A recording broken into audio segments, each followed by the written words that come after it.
Dengarkan firman Tuhan ini, kami akan menyimpan dan kami akan praktek setiap hari dalam hidup kami, sehingga kami akan menjadi pemenang. Nama Tuhan dipuji dan diagungkan dalam nama Yesus. Kami siap dengan firman Allah. Haleluya. Amin, amin.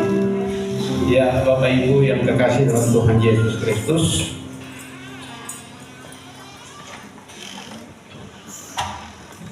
ya, yang keluar di luar cepat untuk masuk kembali karena kita harus tetapnya untuk dengar firman Tuhan. Dan saya percaya bahwa hari ini bahwa gereja Tuhan hari ini terus dimurnikan oleh Tuhan, sehingga benar-benar kemurnian itu akan terjadi. Dan ternyata untuk masuk surga itu bukan hal yang mudah, tapi itu perjuangan. Bukan jadi orang Kristen lalu selamat, atau bukan jadi pelayan Tuhan dan selamat, tetapi betul-betul saudara harus ada perjuangan yang luar biasa. Makanya tema khotbah di pagi ini saya sampaikan, jangan berhenti berjuang. Sekali lagi bilang kiri kanan, jangan berhenti berjuang. Dan perjuangan ini tidak pakai gandengan, saudara, itu pribadi lepas pribadi. Suami berjuang untuk diri sendiri, bahkan istri berjuang untuk diri sendiri, anak-anak berjuang untuk diri sendiri. Tapi kita punya langkah, harus melangkah dengan pasti. Kalau kita orang tua punya melangkah, awal kita pelayani kita punya langkah 200 meter, sebenarnya anak-anak kita harus melangkah sudah 400 meter. Bahkan cucu kita harus sudah melangkah lebih jauh, itu sudah 600 meter lebih. Jangan sampai orang tua punya langkah 200, anak-anak kita langkah cuma 100. Itu kemunduran terjadi. Dan saya rindu supaya saudara, mari kita semua dari hari lepas hari kita terus berubah, sehingga kita punya langkah makin lebih. Kita berlari, saudara. Ini saat ini, waktu membuat kita harus berlari. Tidak bisa berjalan di tempat, tidak bisa santai, tapi harus berlari untuk merebut, saudara, kemenangan yang Tuhan telah siapkan bagi kita. Mari kita baca sama-sama dalam Lukas pasal yang ke-13 ayat 22. Mulai kita baca untuk menghormati firman Tuhan. Mari kita semua berdiri. Mari kita semua berdiri dan kita akan baca dari ayat 22 sampai 25 saja. Saya hitung sampai hitungan yang ketiga, 1, 2, 3. Kemudian Yesus dan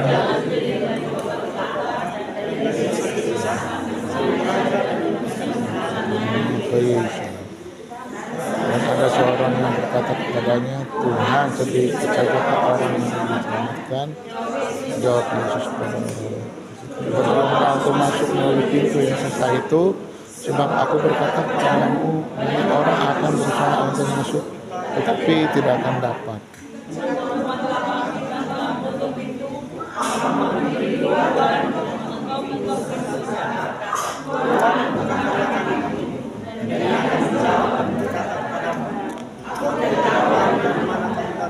Puji Tuhan, diberkatilah saudara yang telah membacakan firman Tuhan, menyimpan firman Tuhan itu, dan mari pada melakukan firman Tuhan itu. Setelah saudara dan saya, kita akan belajar sama-sama, saudara.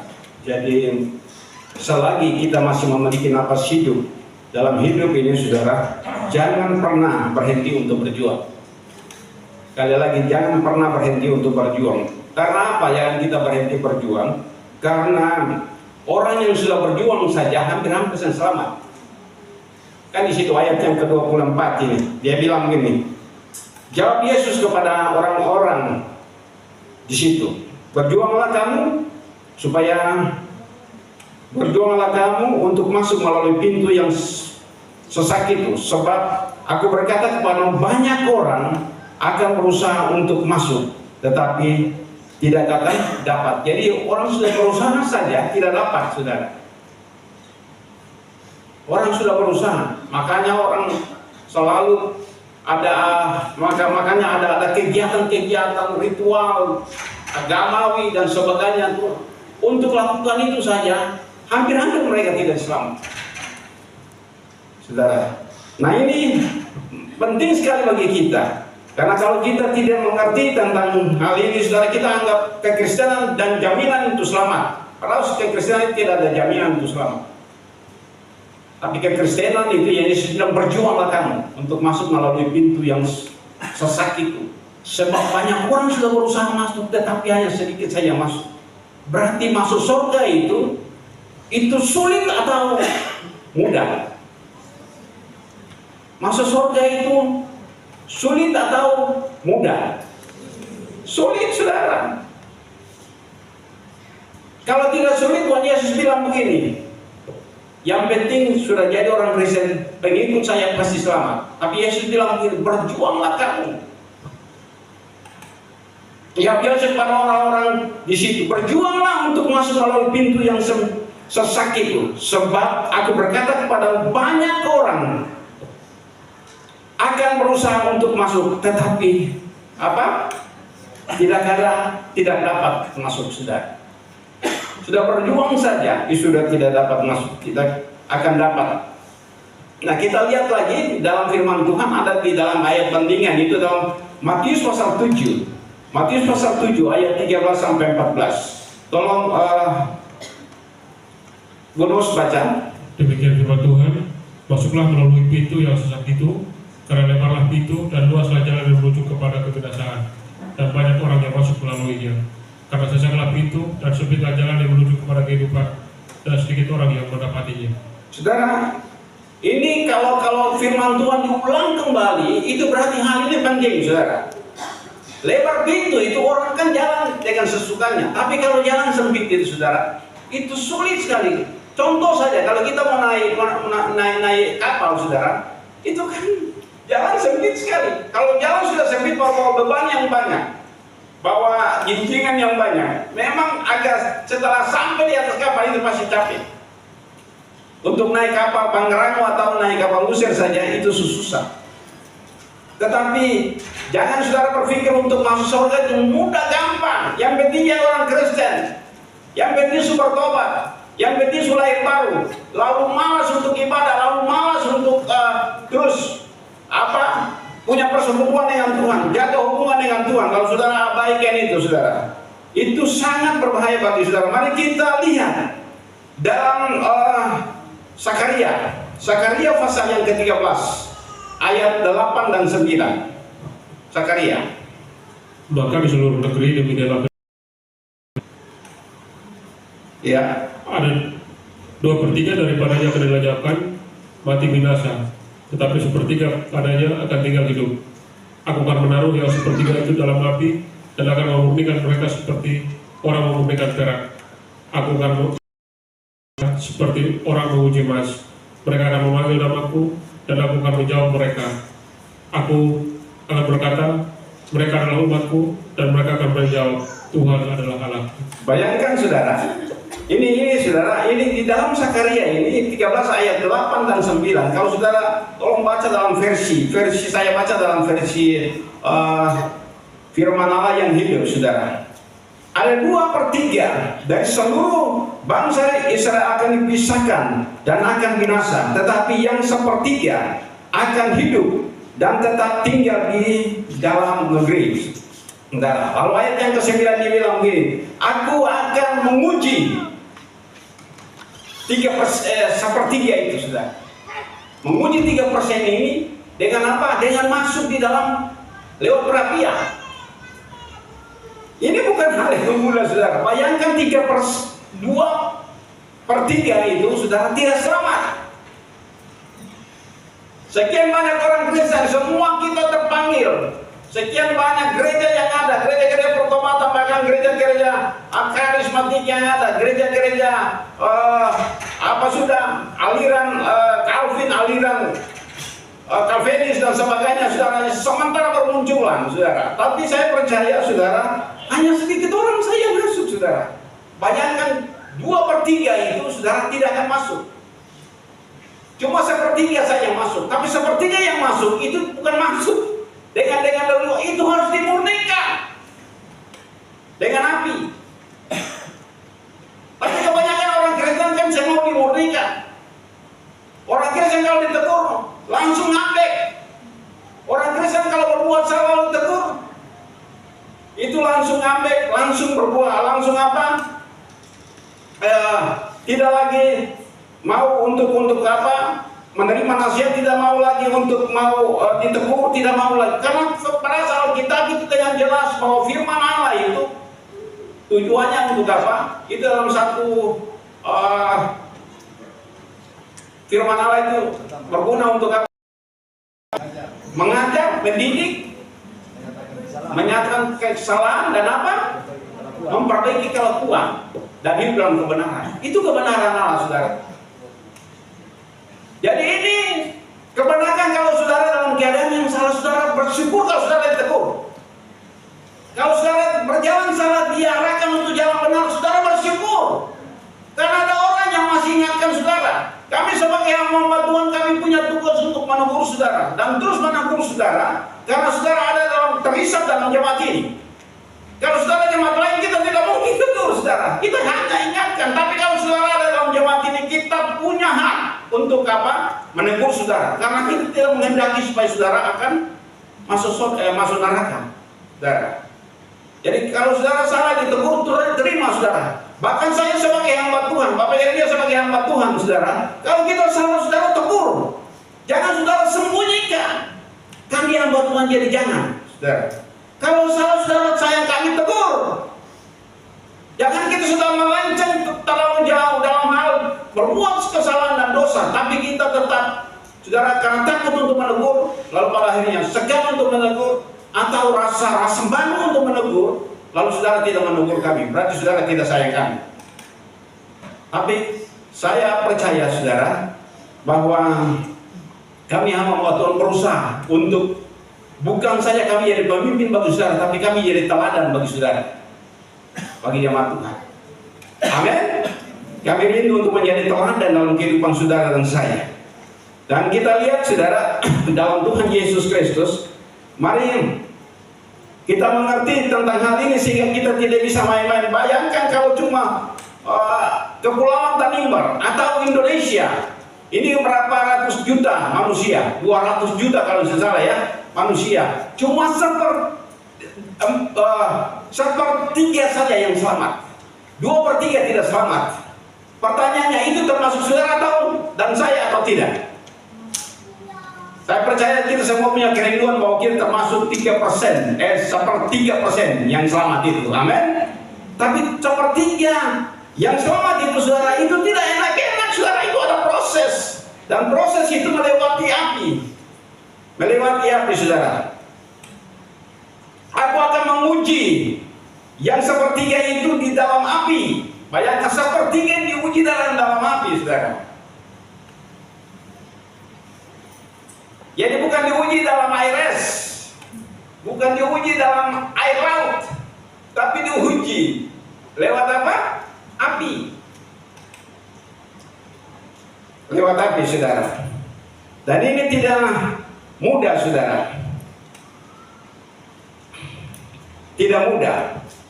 Sangat tidak mudah saudara. Mari kita lihat Matius 25 ayat 21 dan 23. Maka kata Tuhan itu kepadanya, baik sekali perbuatanmu itu, hai hambaku yang baik dan setia. Engkau telah setia dalam perkara kecil, aku akan memberikan kepadamu tanggung jawab dalam perkara yang besar. Masuklah dan turutlah dalam kebahagiaan Tuhanmu. Lalu datanglah hamba yang menerima 2 talenta itu, katanya, Tuhan, 2 talenta, Tuhan percayakan kepadaku, lihat aku telah memperoleh laba 2 talenta. Jadi kita lihat saudara, ya terus. Maka kata Tuhan itu kepadanya, baik sekali perbuatanmu itu, hai hambaku yang baik dan setia. Engkau telah setia memikul tanggung jawab yang dalam perkara yang kecil, aku akan memberikan kepadamu tanggung jawab dalam perkara yang besar. Masuklah dan turutlah dalam kebahagiaan Tuhan. Jadi begini saudara, 3% tetap dalam setiap proses kehidupan tetap mengandalkan Tuhan. Baik dalam keadaan koma sekalipun, atau dalam keadaan senang sekalipun, dalam keadaan berat sekalipun, tetap mengandalkan Tuhan. Dan bisa lalu saudara terpengaruh dengan perkataan orang, sehingga saudara berbalik dan cari orang minta. Saudara bisa tidak berbalik dan cari dukun, saudara. Lebih baik saudara mati dalam kebenaran Daripada saudara punya hati, wah iya bagaimana ya? Dengan beda pikiran saudara ada berdoa yang pernah tertolong. Minta pertolongan yang pernah tertolong. Minta kesembuhan tidak pernah melihat kesembuhan terjadi. Lalu padanya saudara ragu, saudara bimbang, lalu mulai saudara bilang pergi di sini. Dia berdoa luar biasa. Tapi sebelum dia berdoa, saudara kekasih dia mulai ada punya persyaratan dalam doa. Ayam putih, rokok putih, sopi yang putih. Ya ada sopi kan. Saudara saya sampai di kampung, saudara tiba-tiba ada masalah. Lalu dalam pengurusan itu mereka sebut bahwa kalau bisa ada mas merah itu satu pasang. Jadi saya pikir mas merah itu betul itu mas, saudara. Padahal waktu mereka bawa ini sopi yang sudah dicampur warna merah itu, saudara. Saya bingung lagi. Saya baru tahu bahwa untuk menyelesaikan masalah ini harus mas merah. Mas merah ini sopi yang setengah botol itu. Aqua ini. Oh ini sudah, ini mas merah ini. Memang karena dia merah bilang mas merah. Lalu selesaikan masalah dengan mas merah ini. Wow, lalu saya malah bingung lagi saudara. Bayangkan sopi itu disebut mas. Kan itu logam yang paling berharga itu juga termasuk apa mas. Dan mereka samakan masih sopi itu dengan mas. Makanya saudara lihat kalau orang sudah terbiasa minum mabuk dan terus terbiasa minum mabuk, saudara itu susah sekali untuk dia tinggalkan. Karena dianggap itu sesuatu yang berharga sekali bagi dia. Sesuatu berharga sekali untuk dia, saudara. Jadi ini, mari kita lihat, saudara. Jadi sepertiga yang tetap bertahan ini, saudara. Ini mereka betul-betul, saudara, tetap mengandalkan Tuhan. Apa yang diperintahkan Tuhan itu yang dikerjakan. Kasih saudara? 4% langsung dia lakukan. Berapa? 8%. Kasih 2 talenta, dia lakukan 4 talenta. Lalu 1 ini saudara kasih dapat 1. Tapi Tuhan kasih menurut apa kesanggupan masing-masing. Untung saja yang 1 yang dapat 1 dia saya dapat 10. Dapat 5. Seandainya kalau dapat 5, berarti Tuhan yang punya uang yang mau kasih labakan itu lebih tambah rugi. 1 saja sudah tidak bisa lakukan. Dia malas. Dia masa bodoh. Baru dia mempersalahkan Tuhan lagi. Tuhan ini orang yang kejam. Menua di tempat yang Tuhan tidak pernah menabur. Lalu Tuhan bilang ini, orang ini jahat. Kenapa engkau kalau tidak bisa labakan, tidak kasih saja kepada mereka yang melabakan itu? Jadi saudara jangan jadi orang Kristen yang malas, saudara. Jangan jadi orang Kristen yang malas. Saudara, saya orang tua, saudara, dan saya mau tunjukkan bagi saudara bahwa walaupun sudah tua, tetapi lompatan saya tetap sama dengan orang yang masih muda, saudara. Kalau dulu saya baru pertama kali ada di kota ini, anak-anak masih kecil, kita bikin kebun. Bikin kebun, saudara. Kebun itu di orang punya tanah. Dan waktu kita bikin bersih, kita mau bakar, saudara, itu kita harus balik kiri kanan untuk bunuh, karena jangan sampai orang punya jamu merah terbakar, itu kita bayar. Mesti bikin pagar. Tapi kita kerjakan itu, saudara. Akhirnya kita punya jagung, kita punya kaspi. Nah setelah itu, saudara, lompatan setelah mulai dalam pelayanan, saya tidak diam. Saya punya tanah, saya usahakan kembali tanah di sana. Orang bilang begini, Pak Pendeta, saya merasa capek kan, tapi itu sesuatu yang memang saat ini saya mau tunjukkan contoh bagi semua kita jemaat. Kalau ada lahan, jangan biar lahan itu tertidur. Usahakan lahan itu. Usahakan lahan itu untuk bisa menanamkan sesuatu yang bisa mencukupkan kebutuhan setiap hari, saudara. Dan bayangkan kami orang tua yang kerja di sana. Saya sudah 68 tahun, 67 tahun, 68 tahun. Lalu Bapak Umar itu sudah umur 73 tahun. Tapi kita bekerja, kita bilang satu kali waktu kerja, waktu saya tidak mampu lagi, saya mulai menyanyi. Saya angkat satu pujian, Tuhan adalah kekuatanku. Tapi langsung pujian itu naik, kekuatan baru mulai muncul kembali. Dan mulai terus, jadi kita memang minum air itu cukup banyak, saudara. Karena keringat yang banyak keluar, harus masuk juga air supaya tetap ada kestabilan tubuh. Dan saudara, puji Tuhan saudara, kalau Tuhan berkenan untuk kita punya usaha pasti berhasil. Karena kita berhasil, kita usaha bukan atas nama lain, tapi atas nama Tuhan. Saya percaya pasti usaha kita berhasil. Haleluya. Dan saya percaya, saudara, mari lompatan-lompatan kita makin lebih jauh, makin lebih hebat. Karena kita percaya, saudara, supaya ke depan ini kita tidak akan meminta-minta, tapi kita akan memberkati orang. Kita tidak akan meminta-minta makanan, tapi kita akan memberkati orang dengan makanan, saudara. Sebabnya, saudara, mari kita lihat, saudara, bagaimana supaya kita bisa menang atas perjuangan hidup kita. Bagaimana supaya kita menang atas perjuangan hidup kita? Bagaimana, saudara? Bagaimana supaya kita menang atas perjuangan hidup kita?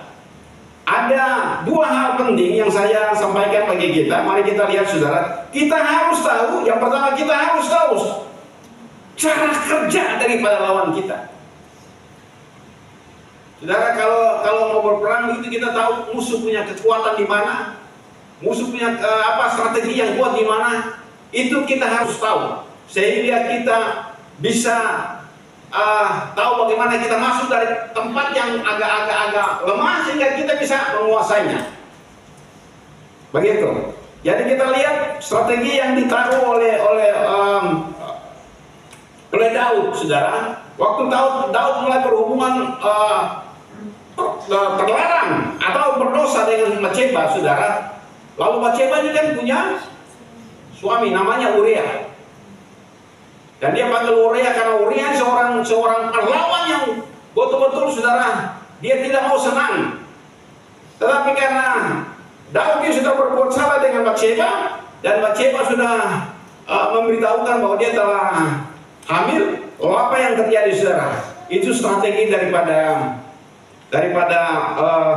Daud, sampaikan kepada kepala panglimanya atau kepada panglimanya. Siapa dia? Panglima daripada Daud itu. Siapa dia? Halo? Panglima. Abner atau siapa? Bukan Abner sebenarnya. Coba pikir baik. Panglima daripada Daud itu, saudara. Lalu dia perintahkan, saudara, dia perintahkan supaya bilang panglimanya itu suruh apa, sudah?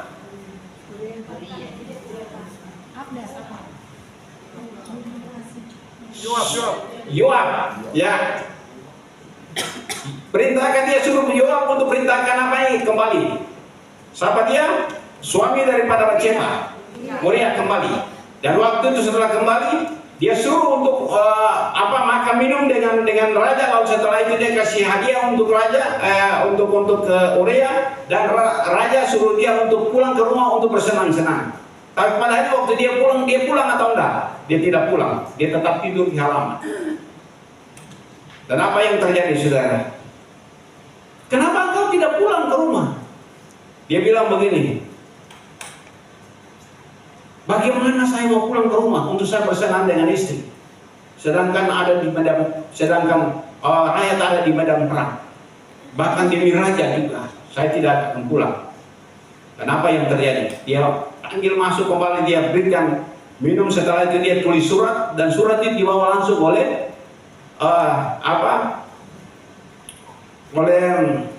suami daripada Batseba ini, saudara, Uria. Dan Uria kasih kepada Yoab. Yoab dia tulis itu, kasih dia tempat di mana waktu serangan musuh kuat, taruh dia tempat itu. Bayangkan, saudara. Dan ini skenario untuk mau supaya Uria ini harus mati. Dan apa yang terjadi? Itu pada akhirnya waktu serangan dari musuh, taruh diri di tempat yang paling kuat, musuh yang paling kuat. Akhirnya dia terbunuh. Dan setelah dia terbunuh,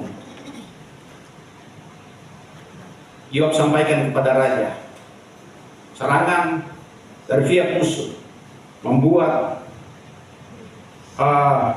beberapa orang meninggal, termasuk juga Uria. Bayangkan, saudara. Itu sebabnya kita harus tahu strategi. Daripada lawan kita atau musuh kita. Kalau kita tidak tahu strategi, saudara, wow. Nah, kita mari lihat, saudara, cara kerja daripada lawan kita. 1 Petrus pasal 5 ayat yang ke-8. 1 Petrus 5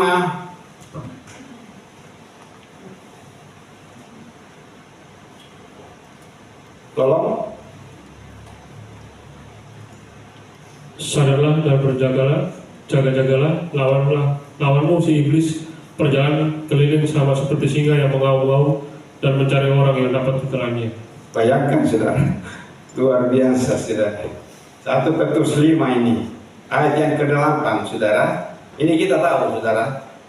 Kita tahu bahwa sadarlah dan berjaga-jaga, lawan musuh iblis berjalan seperti singa yang mengaum-ngaum dan mencari orang yang dapat ditelannya. Jadi saudara dengar baik bahwa singa ini dia berjalan-jalan dan dia mencari orang yang dapat ditelan. Pastikan bahwa saudara tidak bisa ditelan, tapi saudara harus telan singa. Siapa di sini yang sudah pernah telan singa? Kita percaya tidak ada yang bisa telan singa. Daniel sekalipun tidak bisa dia telan singa, tapi dia bikin singa punya mulut terkatup. Amin. Dia bikin singa punya mulut terkatup, saudara. Nah, kita lihat, saudara, ini strategi. Nah, kita lihat iblis punya kerja yang dia pontak, dia punya kerja pontak. Itu semuanya kalau orang kerja punya kerja, tidak ada kerja di rumah, tidak ada kerja, dia hanya berjalan pontak kiri kanan, saudara. Dia tidak beda dengan si pendakwa ini. Pendakwa ini kan dia punya tugas apa? Jalan pontak. Nah, kita lihat dalam Ayub pasal 1. Ayub pasal 1 ayat yang ke-6 dan 7. Ayub 1. Pada suatu hari datanglah anak-anak Allah menghadap Tuhan, dan di antara mereka datanglah juga iblis. Maka bertanyalah Tuhan kepada iblis, dari mana engkau? Lalu jawab iblis kepada Tuhan, dari perjalanan mengelilingi dan menjelajah bumi.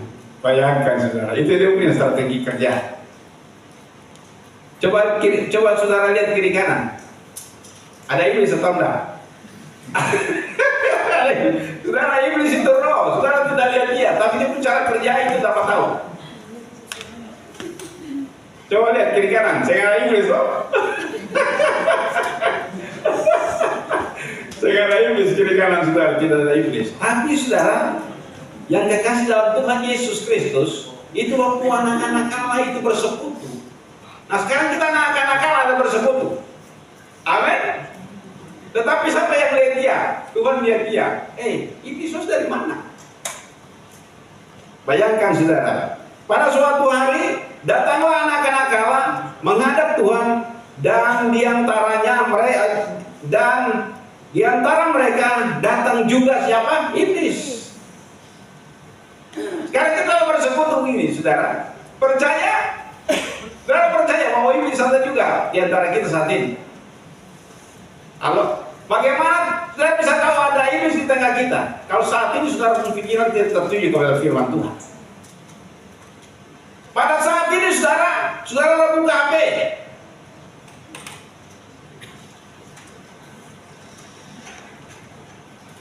Betul atau betul?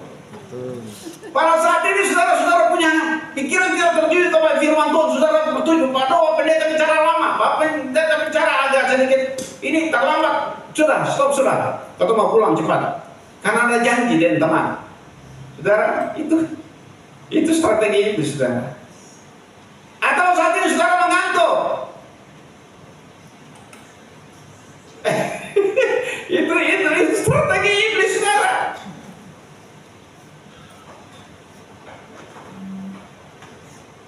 Jadi kalau ngantuk dalam nama Yesus, ngantuk pergi. mengalami saya tidur jam-jam setengah 1, kaget bangun jam 3. Kaget bangun jam 3, saudara. Tadi malam juga bangun jam 3 saya. Gelisah saya mulai baca, saya mau bilang begini, aduh, lebih baik kasih pendeta Rahel saja bawa untuk jam pertama, jam kedua. Tapi saya mulai berusaha untuk bilang, enggak, ini saya sudah sampaikan, bahwa saya akan sampaikan. Jangan sampai kalau saya tidak sampaikan, lalu saya datang, lalu padanya tidak, saya tetap berjuang, sudah. Saya tidak kalah terhadap kelemahan tubuh saya, tapi saya kalahkan kelemahan saya dengan apa? Bertindak. Dengan bertindak. Saudara, saya punya mata-mata ini rasa panas, saudara. Rasa panas dan rasa kering sekali ke mata ini, saudara. Karena memang istirahatnya kurang, saudara. Nah, kalau kita saja orang tua, karena begini, saudara, saya berpikir begini. Saya dulu, saudara, punya orang tua dan punya keluarga yang banyak. Punya adik kakak laki-laki 6 orang, perempuan 3 orang, 9 orang, saudara. Dan kita hidup sangat kekurangan, sangat menderita. Itu sebabnya, saudara, saya mau supaya saya punya, setelah ini saya punya loncatan harus lebih dari apa, saudara? Daripada saya tidak mau lihat saya anak menderita. Bagaimana supaya jangan lihat anak menderita? Harus kerja keras. Saya tidak mau lihat generasi saya itu menderita. Jadi generasi dari anak-anak yang peminta-minta, jadi anak-anak yang menipu, jadi anak-anak yang bicara tidak benar, saudara. Dan itu saya melihat bahwa, saudara, dulu kita punya rumah cuma tempat rumah itu cuma sepanggal saja di belakang almarhum abinya itu, tapi akhirnya orang tua saya menjual. Yang waktu saya datang terlebar untuk datang untuk pelayanan di sebelah kiri tidak punya tempat. Itu sebabnya, saudara, saya tidak mau supaya itu turun lagi kepada anak-anak saya. Itu sebabnya, saudara, orang tua yang baik pasti siapkan itu semua untuk anak-anak. Dan saya siapkan itu semua untuk anak-anak. Tanah-tanah mereka, bahkan mau bikin kebun besar apa, ada tanah untuk mereka semua. Haleluya. Dan itu sebabnya, saudara, yang kekasih dalam Tuhan, saya percaya saya punya anak-anak, dia punya kerinduan untuk nantinya. Mereka tidak mau anak-anak mereka atau cucu saya itu menderita. Mereka mau supaya lompatan itu lebih lagi, saudara. Kalau dulu saya pegawai negeri golongan 2, saya bersyukur sekarang saya punya anak pegawai negeri langsung golongan 3. Saudara, dulu saya bekerja di perusahaan, saya rindu supaya saya punya anak bekerja di perusahaan, tapi dia punya lompatan sudah lebih tinggi. Gitu, jadi luar biasa, saudara. Dan saya percaya, saudaraku yang kasih, kalau dulu saya ambil keputusan untuk jadi hamba Tuhan bersama dengan istri, saya percaya lompatan itu makin lebih jauh. Sekarang anak-anak juga punya kerinduan untuk harus jadi hamba Tuhan dan sudah jadi hamba Tuhan. Nah ini, saudara, dan saya rindu supaya lompatan-lompatan yang luar biasa bisa bersaksi sedikit, saudara. Dulu saya kenal baik dengan Cina-Cina yang ada di sini, pengusaha-pengusaha yang ada di sini, termasuk Antua Ahong. Antua Ahong ini, saudara, dengan Antua Buana dan Asai itu, saudara, itu mereka pengusaha yang luar biasa. Dulu mereka pergi untuk beli hasil itu dengan kapal, dengan perahu layar, saudara. Jadi kalau telur di laut itu mereka sementara di laut. Luar biasa. Tapi kalau angin itu mereka mau masuk di Somlaki itu, utak kiri kanan jadi bisa dari Unggulan datang masuk ke Somlaki itu, kalau angin timur kuat itu susah sekali kalau bisa masuk ke Somlaki karena mesti opol kiri kanan. Tapi setelah lompatan makin lebih jauh, anak-anak sekarang sudah punya anak untuk IP ini, sekarang punya kapal. Sudah punya kapal. Saya percaya IP punya anak-anak siapa sudah? Ferry punya anak-anak dan anak-anaknya pasti ke depan mereka punya lompatan untuk apa? Tidak lagi pakai pesawat, pakai kapal, tapi pakai pesawat. Amin. Haleluya. Jadi ini, saudaraku yang kekasih, mari kita lihat orang tua kita. Kita tidak bisa terpaku dengan apa yang orang tua kerjakan, lalu kita masa bodoh, tapi kita harus lebih daripada mereka. Dan saya dapat dorongan yang luar biasa dari Bapak mantan Bupati pertama itu, Pak Urat Mangun. Dia bilang begini, kalau saya S1, saya punya anak-anak harus semua S2 atau S3. Dan ini terjadi. Dan saya percaya saudara yang kekasih, di lompatan-lompatan yang betul-betul saudara, untuk nama Tuhan dipermuliakan. Haleluya. Nah ini yang penting sekali saudara. Nah yang kedua, harus lawan dia, lawan kita punya musuh dengan iman. Tidak bisa lawan dengan main-main, harus lawan dengan iman yang teguh. Kita lihat di dalam pembacaan kita dalam 1 Petrus pasal 5 ayat yang ke-9.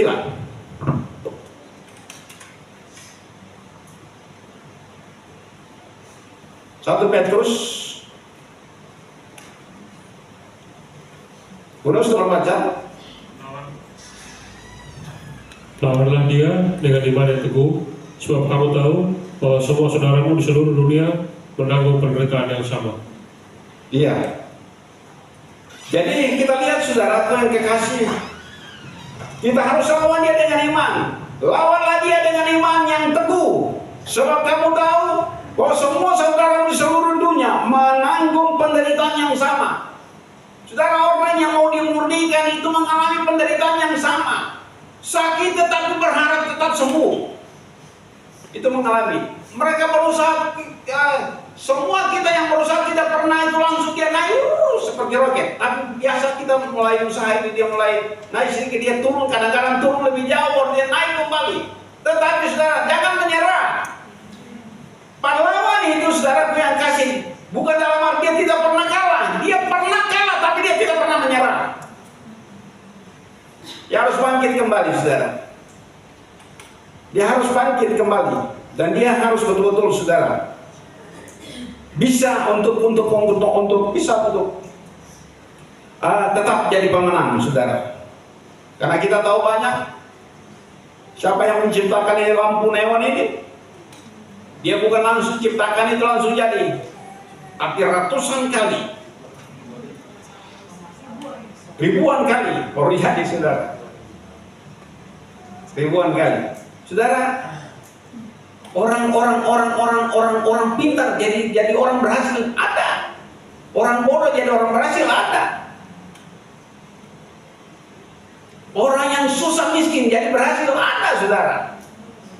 Kan kita lihat kebanyakan dengan apa sudah, kalau Cik Endi bicara dengan mereka yang betul-betul, saudara, orang miskin tapi bisa sukses.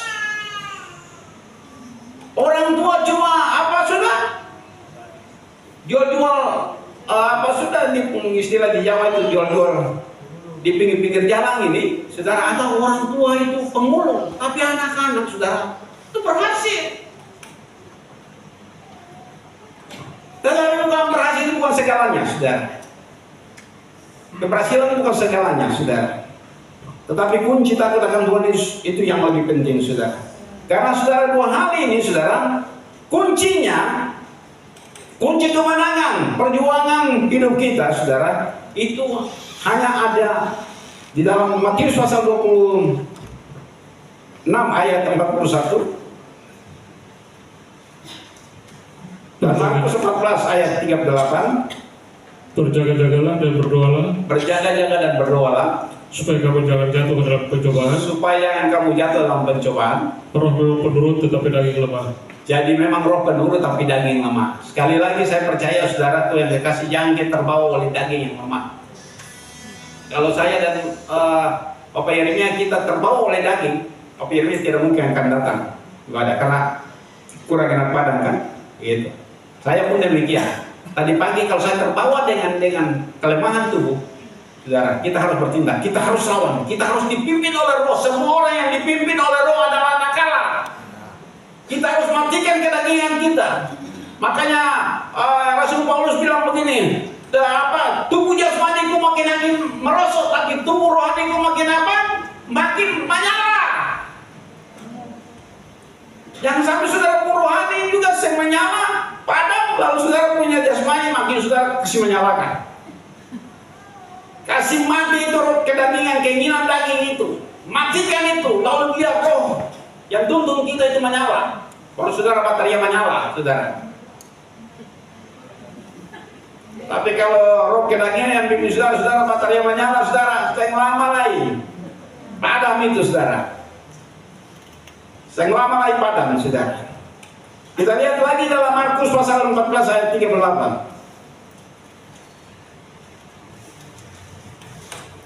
Berjaga-jagalah dan berdoalah supaya kamu jangan jatuh dalam pencobaan. Orang memang penurut tetapi daging lemah. Ya, terus Lukas pasal 21 ayat 36.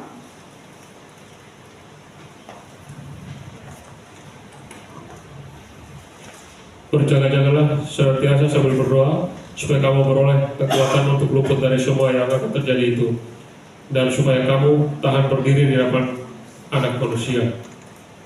Bayangkan saudara, ini bukan main-main saudara.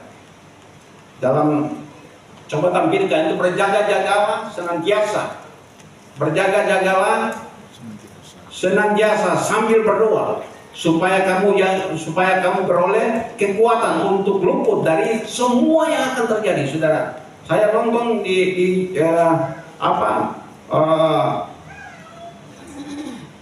TikTok, saudara. Bagaimana saudara? Ini Tuhan sudah semua datang. Iblis sementara bekerja dan sudah bekerja sekarang. Dia bukan main-main. Dia sekarang sudah bekerja. Antikris sudah mulai bekerja. Dan hal ini tidak main-main, saudara. Ini wahyu akan genapi. Bahwa orang yang punya uang banyak, tetapi dia tidak bisa membeli dengan uang yang banyak itu, atau dia punya barang yang banyak, dia tidak bisa menjual kecuali dia dapat cap anak-anak. Dan ini sudah menuju kepada hal ini, saudara. Itu sebabnya kita tidak bisa main-main, saudara. Bahkan Alkitab katakan bahwa 5 bulan itu akan Tuhan angkat kematian dari manusia, sehingga manusia cari mati tapi tidak akan mati. Ini sudah sangat dekat sekali. Saudara nanti lihat, atau saudara nanti buka di YouTube kalau saudara tulis kegerakan antikris. Itu pasti saudara lihat bahwa antikris dia sudah menunjukkan diri nyata-nyata, saudara. Karena ini kita tidak bisa main-main, saudara. Harus kita serius, harus kalahkan itu. Kalau dalam Kolose pasal yang ke-5 ayat yang ke-9,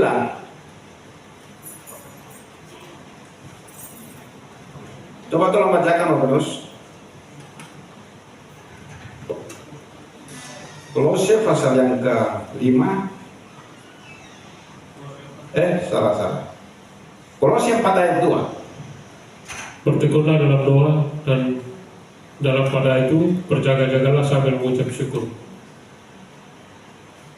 Ya, saudara yang kekasih dalam Tuhan Yesus Kristus, bertekunlah dalam doa dan dalam pada itu berjaga-jagalah sambil mengucap syukur. Saudara, kesimpulan dari semua, saudara, itu hanya 2 kata yang kita harus tahu. Yang pertama, berjaga-jaga dan berdoa. Untuk saudara bisa menang dari semua strategi iblis untuk mengalahkan saudara, sehingga perjuangan saudara menang, harus apa? Berjaga-jaga dan terus berdoa. Seboleh saudara berdoa terus, saudara. Sebab kekuatan doa itu adalah kekuatan senjata kita untuk kita mengalahkan musuh. Doa itu adalah kekuatan untuk kita meruntuhkan kubu-kubu yang dibangun oleh gangguan manusia, oleh gangguan iblis, saudara. Doa itu merupakan kekuatan bagi kita untuk yang tidak mungkin jadi mungkin, yang tidak bisa jadi bisa. Doa itu pekerjaannya tersembunyi, tapi kuasanya itu luar biasa, hebat. Haleluya. Sekali lagi saudara, dalam semua ini saudaraku yang kasih, ini dalam kata kunci untuk meraih kemenangan dalam hidup ini, saudara, atau meraih suatu keberhasilan masuk surga bersama dengan Tuhan, itu tidak ada jalan lain. Berjaga-jaga dan berdoa terus. Karena kita lihat, saudara, bahwa Daniel itu dia punya waktu doa luar biasa. Siapa lagi? Sadrak, Mesach, dan Abednego, mereka jaga hubungan mereka dengan Tuhan. Sehingga waktu raja katakan bahwa kamu harus sujud menyembah, kalau tidak kamu masuk dalam api, mereka katakan dalam hal ini kita tidak akan bisa memberikan jawaban. Sebab kalau Allah kami dapat menolong kami, Dia akan menolong kami dari perapian yang nyala dan juga dari tanah murah. Tetapi seandainya Dia tidak menolong sekalipun, tapi kita tidak akan sujud menyembah. Ini mereka yang punya hidup berjaga-jaga dan hidup di dalam doa. Haleluya. Firman Tuhan saya bagikan di sini.